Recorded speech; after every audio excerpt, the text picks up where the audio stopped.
Welcome back to Beyond the Uniform. I'm Justin Asiri, and my goal is to help members of the military community thrive in their post-service career and life. Today's episode number 451, From Air Force to U.S. Ambassador with Gary Grappo. And of course, it was after that, then I was named by President to be the U.S. Ambassador in Oman. 3 years in that position, and then I was asked by the Secretary to go to Iraq. So I had a pretty diverse career, although much of it obviously spent in the Middle East. I always felt that if you wanted to do that roll up your sleeve, hands-on work of diplomacy, there was no more challenging place in the world than the Middle East, and that certainly proved correct. It was indeed very, very challenging. Well, there is so much to appreciate about today's interview. First of all, diplomacy. This is the first interview I've done around diplomacy, and I started off in the deep end of the pool, to say the least. Gary went from Air Force officer to the U.S. ambassador to Oman. He had an incredible career in which he was involved in monumental work around the world. However, what I appreciate most about Gary is the humility and specificity he brings to this interview. It's not just about why veterans may enjoy a career in the Foreign Service. And by the way, Gary makes a pretty solid argument for this. But it's the texture he brings to the conversation of finding his own career path, starting over again in Foreign Service after earning his MBA and working in the corporate world, of being diligent in learning a new craft and working his way up. After having done just that in both the military and the corporate world, it was a privilege and honor to be able to learn from Gary, and I hope you enjoy this candid and enlightening conversation. Today's episode originally aired in February of 2020 as episode 341. It's been over 2 years now, and I wanted to pull this out of the archive and make sure you had all listened to this one. As always, at beyondtheuniform.org, you'll find show notes with links to everything we discuss, as well as 450 other episodes just like this one. So with that, let's dive into my conversation with Gary. Dive.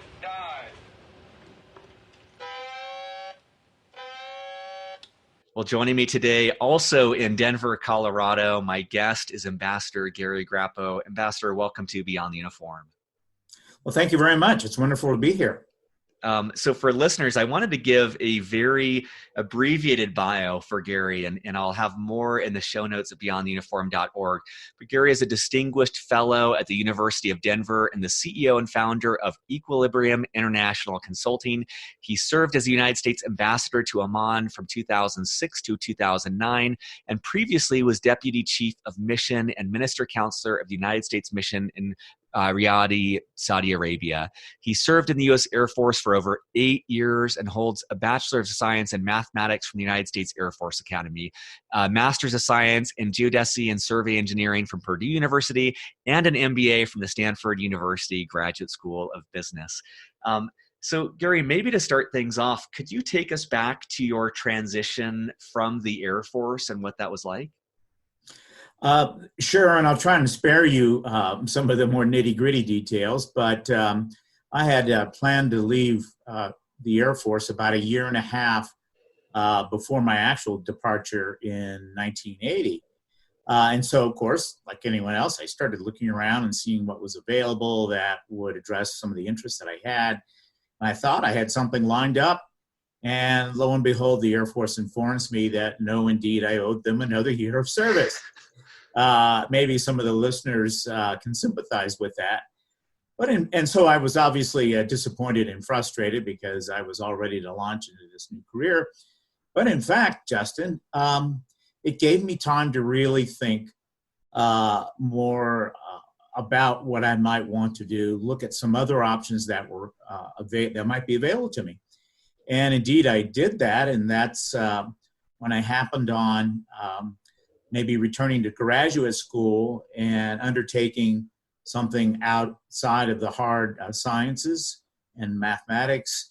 And I went to business school for a couple of years.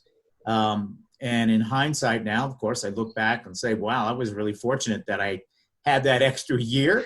So I suppose I should be thankful to the Air Force for not letting go so soon. And as it was, when I left the Air Force, in a few months, I was off to Palo Alto and the business school. I love that sometimes those speed bumps or unexpected curveballs can be frustrating at the time, but then maybe turn out to be this blessing in disguise, as it was in your case. Absolutely.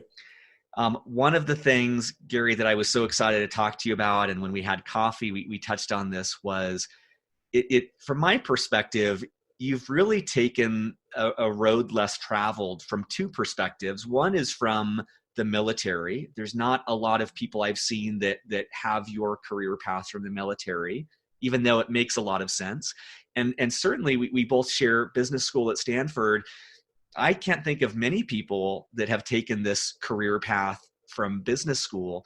And I'd love for you to share a little bit more about how you started down this path and how you, I guess we would group this into maybe just calling it foreign service, but how you entered into that as a vocation. Well, my career track confounds a lot of people, understandably, and I tell my students when they come to see me or anyone really interested in the foreign service or just some type of work abroad, you probably want to consider not taking the track that I did. Indeed, in the Air Force, I spent 8 years working in the field of geodesy and cartography, right at that critical time when we were beginning the transition for the more conventional means for precision surveying and mapping, geodesy in particular, to satellite technology. And as a result, and I was very fortunate to be able to do this, I traveled extensively around the world. I would take small teams with me, usually mid to senior level NCOs who themselves had fairly extensive technical training and backgrounds. And we traveled all over the world. Most of the places where we went, there were no military bases or facilities. We usually check into an embassy and then head off to usually the boondocks to do the work we had to do.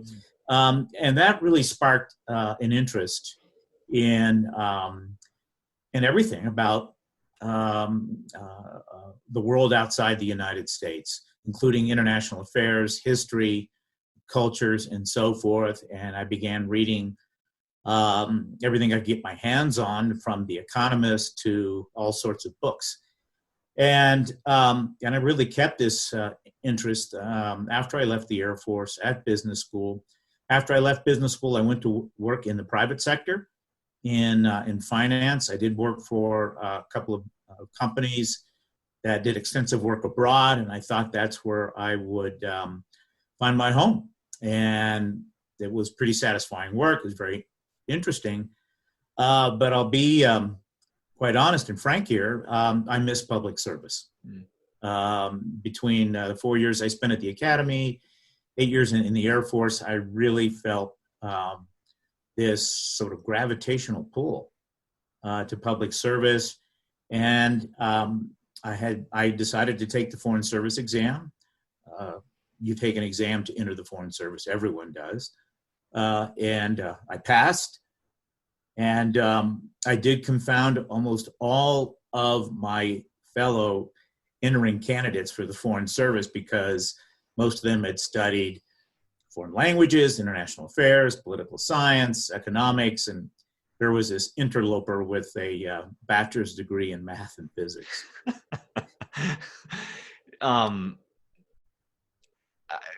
was going to ask this later, but it just kind of stands out to me now, is having such a different background, both the hard science background as well as the military experience. In what ways did that benefit you in this career path? I actually thought that I was advantaged by that career path because I had such a wide diversity of experiences. I'd spent time in the military. I had worked in some fairly large science and R&D projects, including the development of the GPS system. And then, of course, my time in the private sector. So by the time I got to the State Department, I was almost seen as the gray hair in the room, although my hair wasn't as gray as it is today. And because I had done all of these things, I had traveled extensively overseas. It was something with which I was really familiar. I had lived in a couple of countries by then. And so by the time I started my work in the Foreign Service, I was pretty comfortable with most of that. It's just, of course, acquainting myself with the ins and outs of the sometimes Byzantine or arcane administrative structure of the State Department and the way they operate. And I'm guessing, going from finance to the Foreign Service, I'm guessing there was a pretty substantial pay cut to make that transition. Is that true? And if so, was that difficult for you or your family to make that sort of jump? Oh, yes. To put it bluntly, my wife must have asked me a dozen times, "Are you sure you really want to do this?" Because I was working for a bank that had operations all over the world. It was considered a major international bank. And of course, the salary is quite attractive and it's doing well. They seemed to like me. And all of a sudden, I up and went off to go back to the government. And I did indeed take a pay cut. It was a little difficult for about the first year, but we adjusted, got used to it, accommodated ourselves to life in the Foreign Service, working inside embassies and the kind of work that American diplomats do. And I really never looked back. One of the things I really admire about your story is it seems from an external standpoint like you had this clarity that this was a career path in alignment with what fulfilled you. And despite the doubt of your peers and classmates, and even some pushback from family, you made that courageous leap. And I'm just curious your advice for anyone listening who may be considering a leap of their own. That could be from the military to something else. They could have already transitioned to be thinking of making a pretty dramatic career change that feels right to them. Do you have any advice about, I can only imagine how much doubt must have spiked occasionally, and there must have been this question of like, is this the right thing? What advice do you have for people considering making a similar transition in their own life? No, I think you've really hit the target here. Let me first say that kind of clarity did not occur to me for a while. I went through these different types of career experiences, and in every single one, most of the time people would have said, "Wow, you're doing really terrific here." And then I uprooted and went someplace else. Even after joining the Foreign Service, there was some lingering doubt. But I think after about the first year or so, my first assignment was a junior political officer in our embassy in Managua, Nicaragua, where we were dealing with a very difficult government, a very leftist-leaning, anti-American government. And I found the work enormously interesting and challenging, exciting. It was intellectually challenging. And that's when I began to realize this is where I belong. And so if I reflected back on everything else I had done before, as I said, it wasn't really clear. It just, thankfully, my path took me there. And so the advice that I would pass on to either those currently serving on active duty and considering leaving service, as well as those veterans, is to be very patient, keep all your options open, be curious about what is out there, and don't forget what interests you the most. There is a passion, I think, in every one of us. Sometimes it just doesn't emerge for a while until we are in the right kind of circumstances or environment where we realize, as I did, I really belong here. This is what I can do, what I want to do, what I'm excited to do. And that takes some trial and error, as it did for me. It takes a great deal of patience, including a lot of frustration. That year that I spent in the Air Force before my term of service was up was quite frustrating. I I don't hold any grudges today. In fact, I look quite fondly back at my service in the Air Force. But at the time, I was a little bitter because I was ready to go. I thought I'd completed my service. I hadn't. Okay, still owe. I hung in there and did the work. Actually, the work they ended up doing was extremely interesting. And it was development of the GPS system, which I'm actually very proud of having done. And it also opened these new horizons for me that eventually got me down the path that I followed. So be patient, keep all your options open, be curious, and explore maybe the passions that you have in yourself that you want to pursue for a lifetime. I think that's such great advice. My experience is that with social media and with the way that everything is connected, there's a pretty strong gravitational pull that I feel, and I know a lot of people feel, to pursue defined paths or to pursue things as like, oh, this is a better path for everyone rather than this is uniquely suited for me. And then on top of that, there is, I often feel like a lack of patience, this desire. You see these perceived stories of overnight successes, and the expectation becomes like, wow, I should be able to make a decision, have certainty, and then it yields incredible results. And so what I appreciate about your advice there is both the introspective approach of knowing what was right for you, and then also the candor of the patience that required, that it wasn't decision success. There was some route finding, there was some having to kind of to find your way. And I think that's refreshing for me. I think it depressures when I hear that sort of advice. No, that's absolutely correct. I would really underscore the importance of not comparing yourself to anyone else. The path you take is going to be yours, and you'll move forward at the pace that's right for you.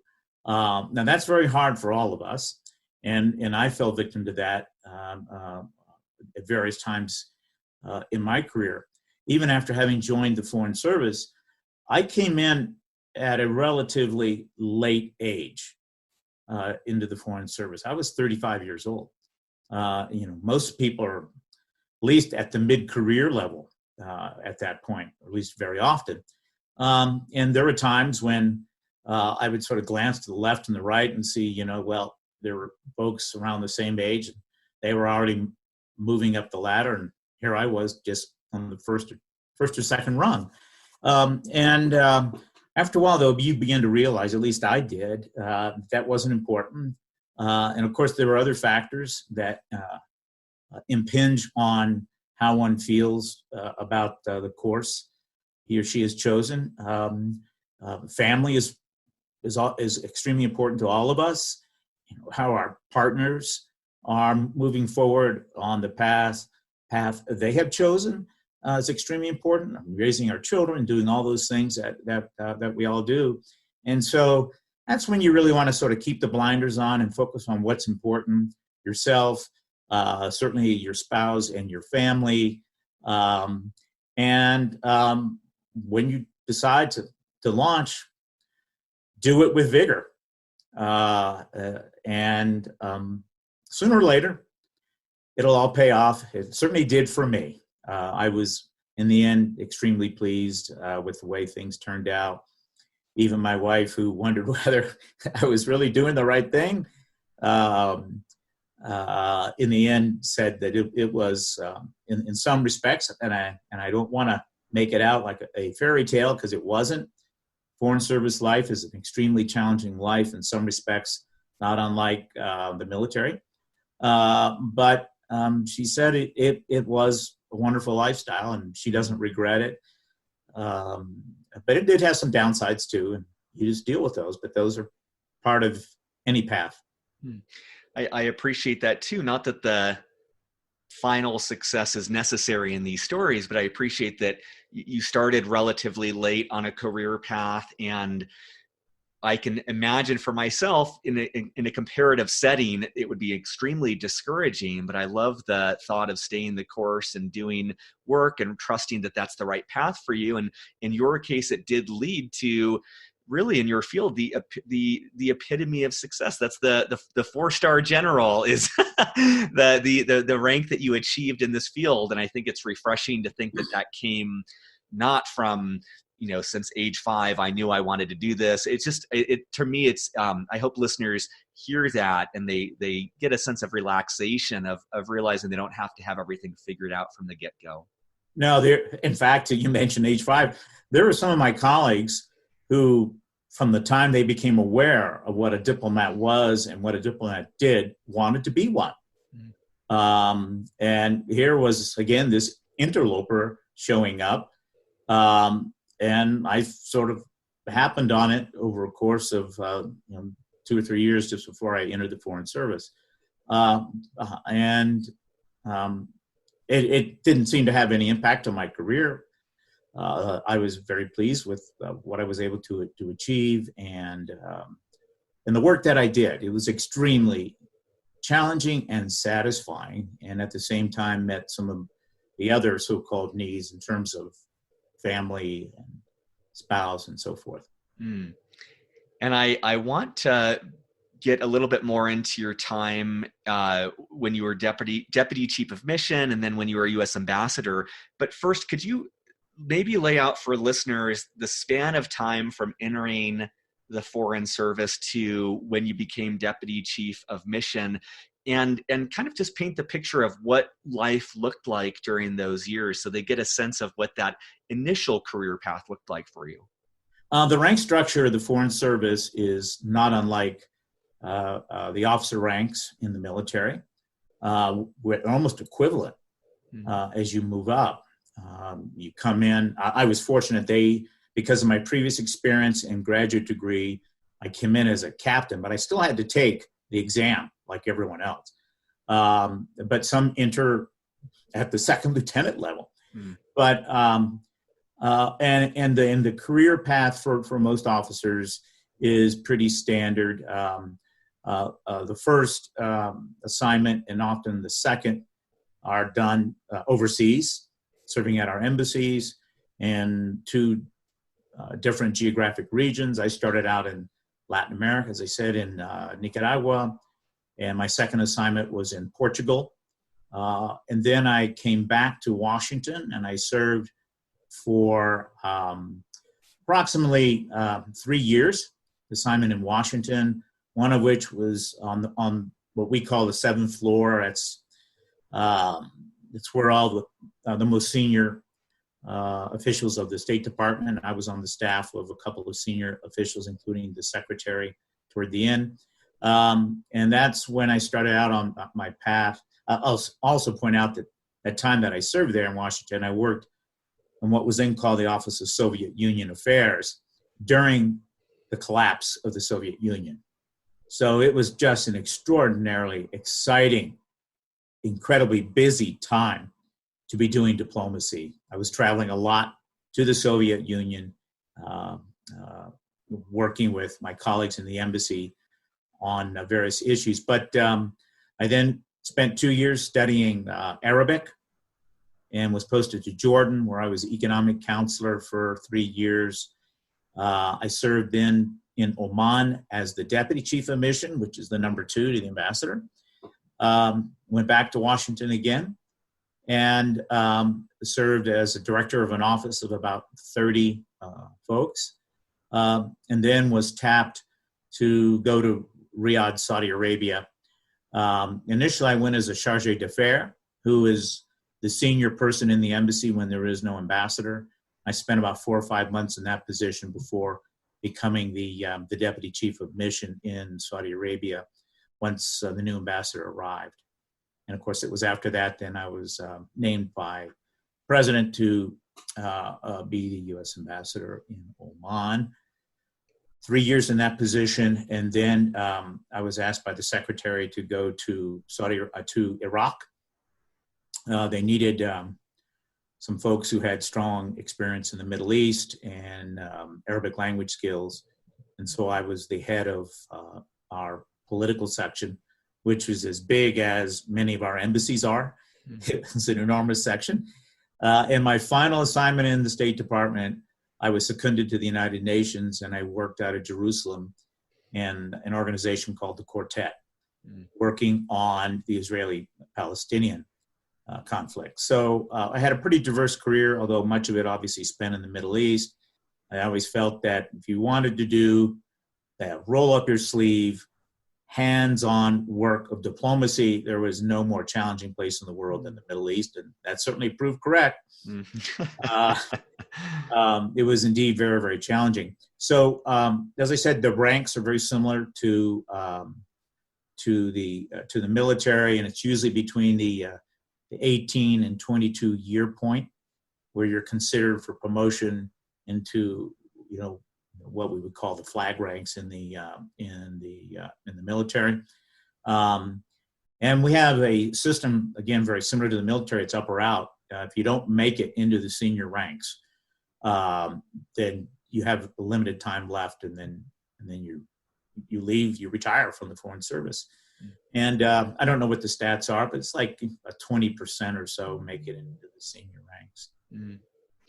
What is, when you are ambassador, what does your day-to-day life look like? I imagine you going to a lot of social events. I imagine you doing a lot of research on the area, but could you paint the picture of what maybe a typical day looked like, or a representative day might look like? Well, first of all, you're managing a lot of people. And so there's the management of those people. You have a deputy, of course, and you have others in the embassy who have specific responsibilities. But at the end of the day, it's the ambassador who is the decision maker on many of the issues. And so there's that responsibility. Most people, when they think of diplomacy, and particularly an ambassador, they think about the social functions. And that's certainly an important component, that you represent the United States socially, not only to events where you're invited, but hosting events. And so my wife and I hosted many, many events at our home, everything from small dinners with senior officials to very large gatherings to celebrate particular events, particularly our Independence Day, but other events as well. And also to ensure that all the various sectors of the society receive the attention of the United States through the U.S. ambassador. So I would try to cultivate relations with the business community, education community, women, students, even the religious community, which is very important in that part of the world. And I would also try to spend as much time as I could outside the embassy and even out of the capital city. I traveled to almost every significant town in Oman. I even embarked, it's probably about 7 or 8 months into my first year. I wanted to visit the sheikhs of the major tribes of the desert in the interior of Oman. And there were no roads out there, and there are no hotels, no restaurants. So we sort of had to stock up the way we used to do when I was leading survey expeditions in some remote country with supplies, camping gear, tents. People don't typically think of ambassadors as camping out to do their work. And I must have called on 20, 25 different sheikhs. I'd do 3 or 4 a day. By the way, they would host you at great feasts, and you'd have to talk to members of the tribe as well as the sheikh. I mean, it was actually great fun. And I took some of my staff members with me who would often recall it as one of the most exciting assignments they ever had. But again, it was the idea of getting a face of the United States out into the public so that they understood that we are a country that is genuinely interested in what people think and how they think, but also to convey the message of the United States to them about what our interests are, what we care about, and why their particular country is important to us, and the relationship is important. So your days are very busy. I typically, you get in the office whenever you do, 8 or 9 o'clock, and there were times where, I wouldn't get home until midnight. And very often my wife, I'll put it in quotes, was required. She doesn't like that term. She was really a great trooper and accompanied on all these events. And of course, she was a great host, because I could not have pulled it off without her help.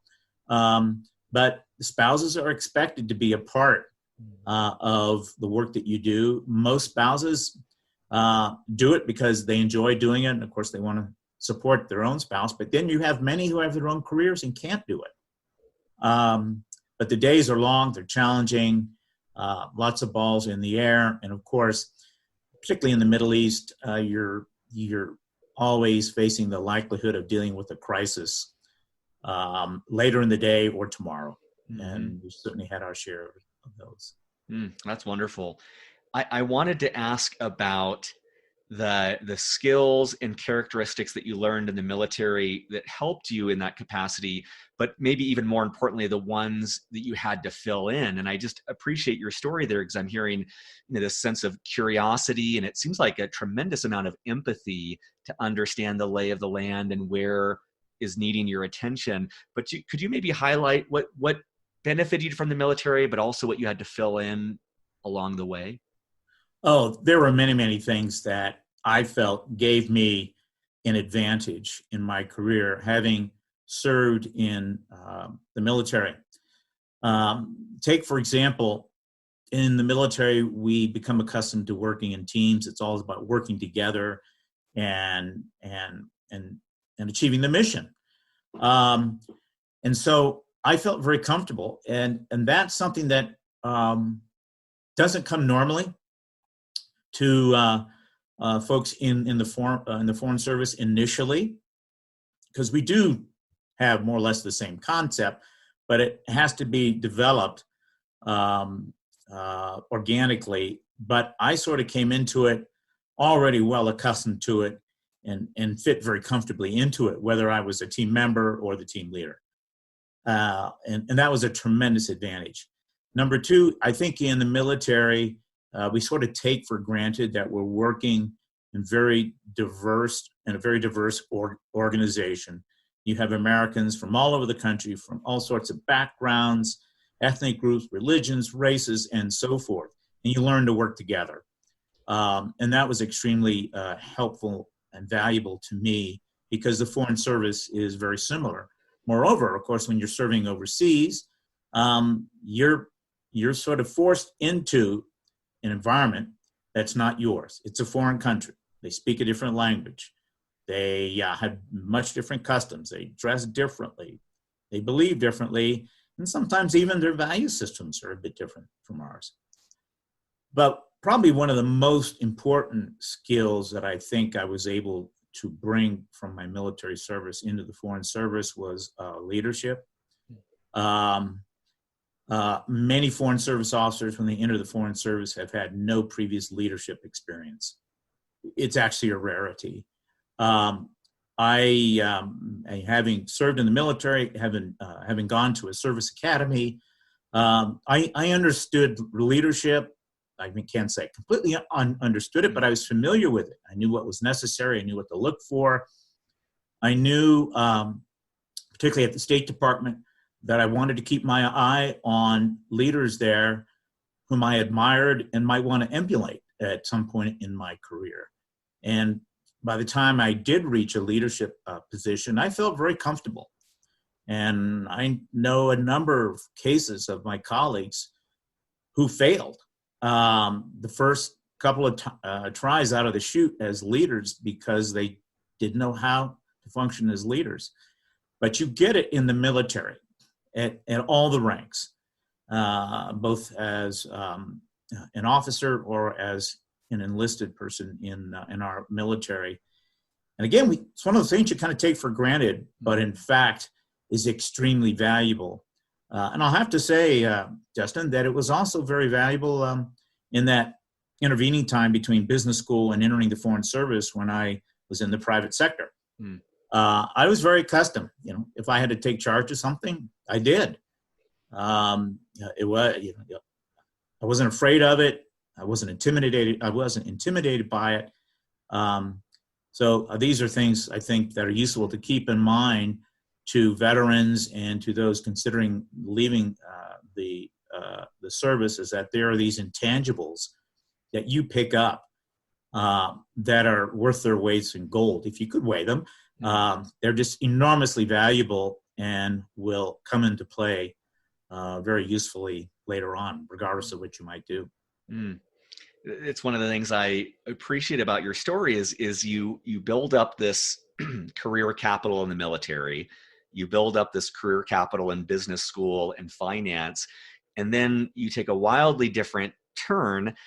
But in the end, I'm betting towards the end of your career in the Foreign Service, you're able to utilize so many of these skills from the military and from the business world that you were able to apply in that. And it's inspiring to see the amount of time you must have spent learning new skills along the way and being out of your comfort zone, and then at the end being able to bring together all of these different tools.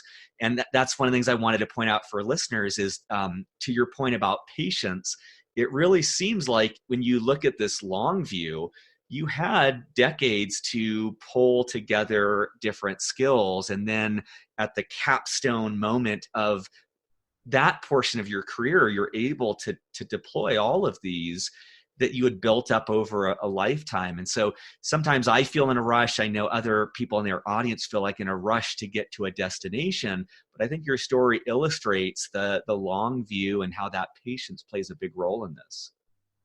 No, that's just, I think you explained it very, very clearly, Justin. It's a progression. You accumulate knowledge, experience, and at some point, you may not even be aware of it, wisdom that represents the accumulation of those experiences and all that you've learned in your life to a certain point. And I can't point to any single moment and say, aha, now it's all out there and I'm ready for the Super Bowl today. It all of a sudden, you find yourself doing things, and it's a reflection of that experience, that knowledge, all the things that have come into play throughout your life that sometimes may have felt a bit frustrating in doing or acquiring, but sometimes there's a reason for it, and it's important to keep yourself conscious that as you go through a particular career, whatever it might be, that you want to you want to learn, and it's not just doing things; it's observing others, observing the people who are above you, and how they lead, how they manage, how they behave, observing your colleagues, your peers. And if you're in the position, your subordinates, because all of them can teach you something. And I know, particularly in the Foreign Service, when you're immersed in these foreign cultures, then you're really in an almost alien environment. And it forces you to go into observation mode because the rules for behaving in that environment are so different. And that's a good thing. Don't act until you have some understanding of what the rules are, what the standards are, what's expected, and so forth. But more broadly speaking, that helps, I think, in your development as a human being, a person, but also as a professional, whatever the career field might be. And from an outsider's perspective, it almost feels like you've had 3 or maybe even 4 careers: the military, and then business and finance, and then the Foreign Service. And now you're on to other things. And I'd love for you to share with listeners a little bit about the work that you do now. Yes. Now, so I'm on the faculty at the University of Denver. It's Corbell School for International Studies. And I teach, usually teach about 2 classes a year. So it's not a particularly heavy load. thankfully. But I also try to be available to students who have an interest in pursuing a career in foreign affairs. I do a lot of public speaking, and I also write a lot. One of the almost obligations that I feel that I have is to educate people about the events of the day and their meaning, particularly as it pertains to international affairs and U.S. foreign policy in the Middle East, which I know best. And occasionally I'll talk about other issues as well and write about them. Just to take two examples, very, very recently in the last week, the rising tensions between the United States and Iran. And so we had a very large public event at the university. I had myself and a faculty colleague and talk about the implications of these rising tensions and so forth. And so it's extremely enjoyable, and I'm happy to share what I know with those in the audience. And then the recent passing of the Sultan of Oman, Sultan Qaboos, and I've done some media interviews, and I've written some articles about my experiences serving there twice and what I knew about him, his leadership. Now I could have gone back into into the private sector when I left the State Department, but I really felt that I wanted to share the great opportunities and experiences that I had, and academia seemed to be the best place for that.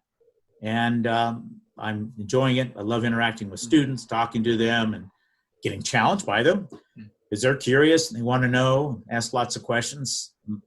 Sometimes I don't have all the answers, but it's a learning process for me as well. And it's very satisfying.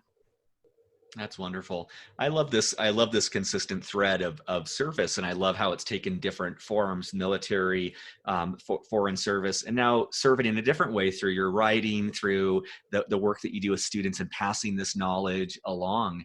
I think that's great, and it's knowing that about you, and not that that's not a component of finance, but I could see how that typical career path might not fulfill that itch to serve, to give back, and it's makes me feel very excited that you followed that hunch and you stuck with that.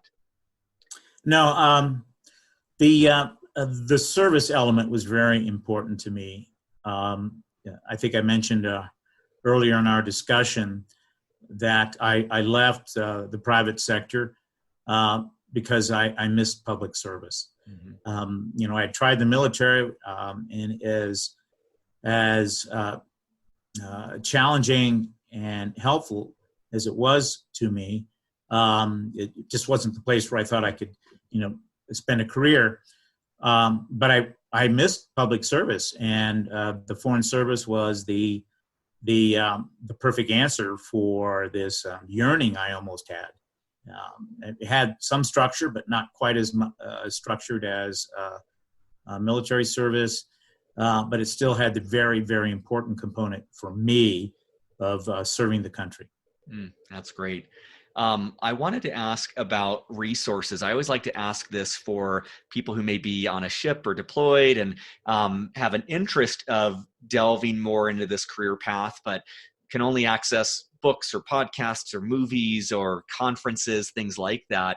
Is there anything that you would recommend to listeners that might inform them more about this sort of career path, or maybe helped you in your own?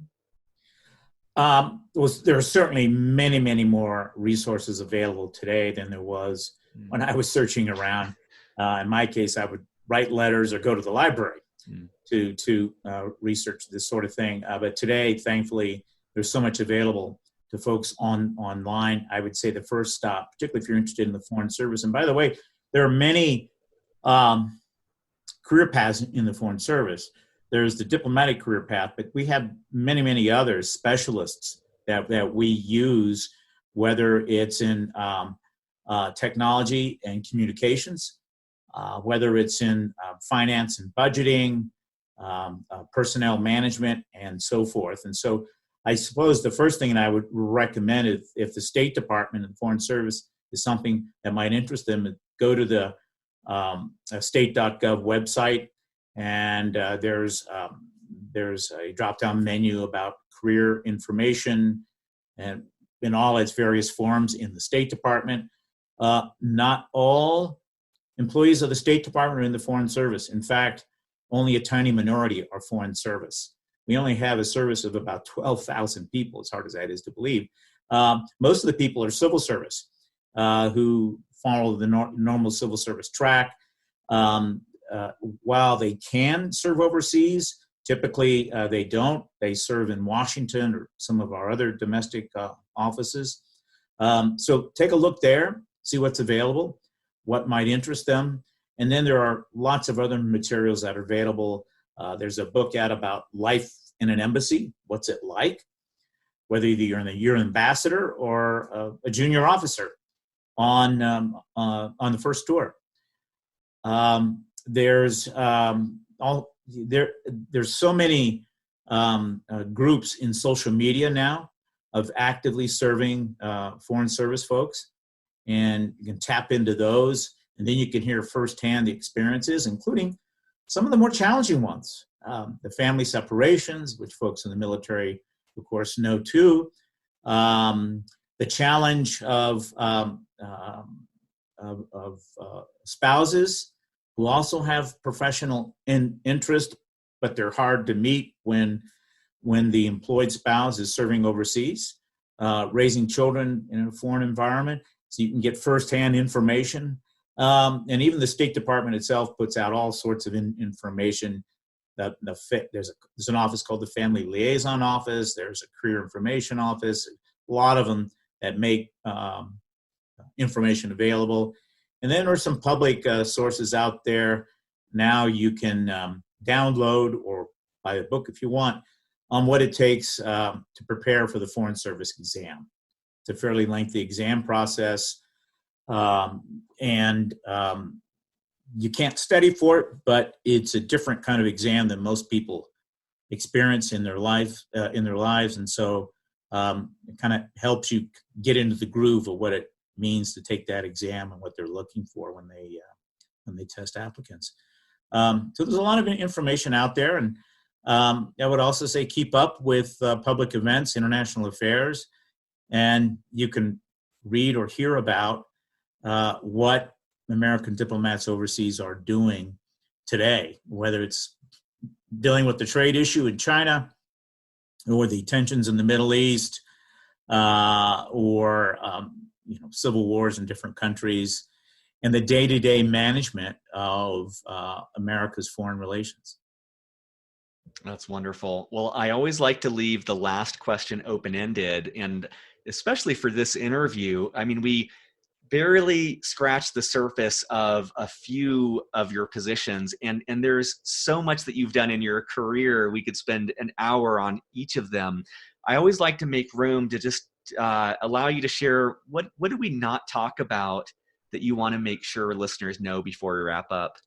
Well, the career path that I took in the Foreign Service was enormously satisfying in every respect. The work was challenging but gratifying.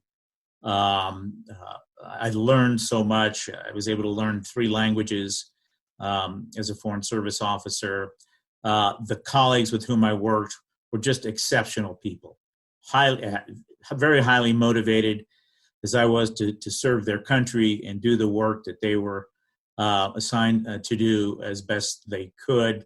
And then, just the excitement of serving in a foreign country and exploring the country itself, its people, its culture, its history, its geography, everything. But I certainly wouldn't want to leave the impression that this is a road paved with golden bricks. It's anything but that. I served 3 years apart from my family, 2 when I was in Saudi Arabia, and then the year I served in Iraq. And it's difficult. It's difficult for me, but I'd probably say it was more difficult for my family. My wife then had to take up virtually all the chores of child rearing and all that comes with that, whether it's young children or older teenagers. Thankfully, with technology today, you can communicate much, much better than, say, my early days in the Foreign Service. And that's those assignments are not infrequent, just as in the military. And it's required in the Foreign Service that you serve what we call hardship tours, that you go to places where it's really difficult to live and maybe even dangerous. Like Saudi Arabia was when I was there. We were living under the threat of an imminent terrorist attack, or in Riyadh, or in Baghdad, where the country was effectively going through civil war. And there are other countries not necessarily at war, but they're very poor countries. So you live a pretty modest lifestyle, even though you're an American diplomat. You're not living high on the hog, so to speak. Modest home, so forth. But the work that they do is always important, regardless of the country. And I think all of us try to keep that in mind, that, yeah, you're in some pretty tough surroundings, doing a really difficult task, which makes it really challenging to do some of the basic things that you might be able to get done in a more developed country or country at peace. But it's all important to our country, most definitely, and it's certainly important to the countries where we worked. So I think it's very useful to keep a balanced image of what this type of career entails. It's mostly good, but not always and not all. Well, Ambassador, thank you for the nuance that you brought to the discussion and the authenticity of the pros and cons throughout your journey. And I just really appreciate your sharing your story with the Beyond the Uniform audience. Not at all, Justin. It was a pleasure, and I wish all your listeners the best of luck. And hope maybe I'll see some at the university or as our future diplomats. Surface.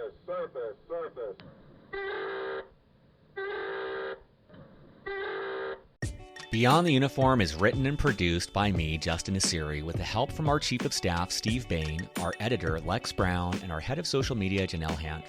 We are an all-volunteer organization and would greatly appreciate your help in any of the following ways. First of all, spread the word.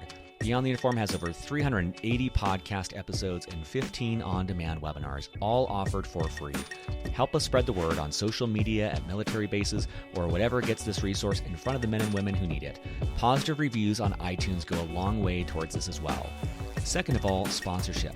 Beyond the Uniform relies on sponsorship to keep us going. There is so much more we'd like to do, but just don't have nearly the resources to do it. If you know of a company that would advertise in any way with Beyond the Uniform, please send them our way. Third of all, donations. If you're in a financial position to donate, you can find more information on the support section of our website. At our website, beyondtheuniform.org, you'll find over 380 episodes categorized by industry, functional role, and more. You'll also find both free and for-purchase resources that take a deeper dive on topics related to career growth. Thank you for your support as we aim to help members of the military and their families thrive in their post-military career and life.